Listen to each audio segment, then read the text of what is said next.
You know, the fight over blocking refugees from Syria and Iraq has emerged as one of the biggest hurdles to Congress completing work on a year-long spending bill and preventing a government shutdown. Joining us on the Kogo News Live line is political strategist Debbie Georgatos. And Debbie, the fight appears to be on. 47 Democrats have actually joined Republicans in slowing down the process for refugees to get here. So if you're advising the president, how do you advise him to move forward? I think the president has to read the tea leaves a little better than he has. His attitude in recent press conferences has seemed almost arrogant, petulant.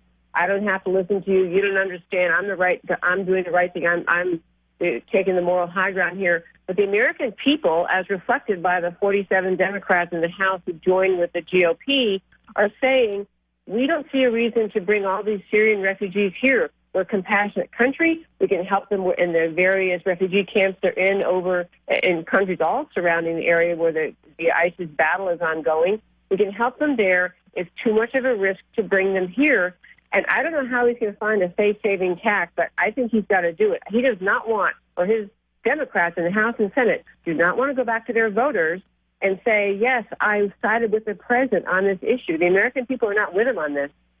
You know, what's interesting, though, is you read a lot of polls and go online, and people are saying there is no evidence that these Syrian refugees are dangerous. In fact, not one has committed any type of violent crime. What you need to watch out for are the homegrown terrorists, not these guys. Well, it's certainly true that America does have a serious problem with homegrown terrorism, but I think that cuts in favor of saying, why would you add more people coming to America who coming from countries which are filled with terrorists, filled with people who are followers of Islam, who believe what Islam tells them to do is to commit jihad. The problem is it's not an army with uniforms on that say, oh, that's the redcoats or the gray uniform people. It is all about an ideology. And within Islam, throughout the Middle East, there are plenty of authorities and groups that tell people that jihad is what they're supposed to do. So the vetting process really is getting at a very hard thing. What is it? Because nearly all the Syrian refugees who come to America are Muslim, and many of them were probably authentic victims. They're genuine refugees. But how do you know? And is it worth the risk to take one or two more in who may cause a terrorist-type attack to happen here when we don't have to bring them here to help them? Well, isn't the vetting process as it stands? I mean, it's about a year-long process from what we've been told. It's pretty extensive so far.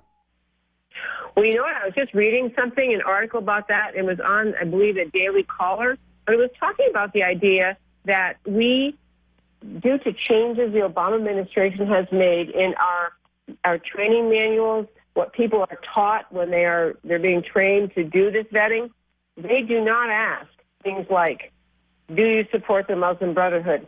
What is your view of Al-Qaeda? They ask things like where you were born, your age, how do you prove who you are? They ask behavior questions, not ideological questions. And it is just, training. If you have training to just ask that, you're not asking truly the only questions that matter. I mean, you want to understand to the extent possible by both the interview process, watching their answers, looking for signals that they're not being truthful. Where do you stand on all of this Islamic jihad? Are you with it or not? And we don't even ask that. Well, this debate will go on. Political strategist Debbie Georgatos joining us this morning on the Kogo News Live line.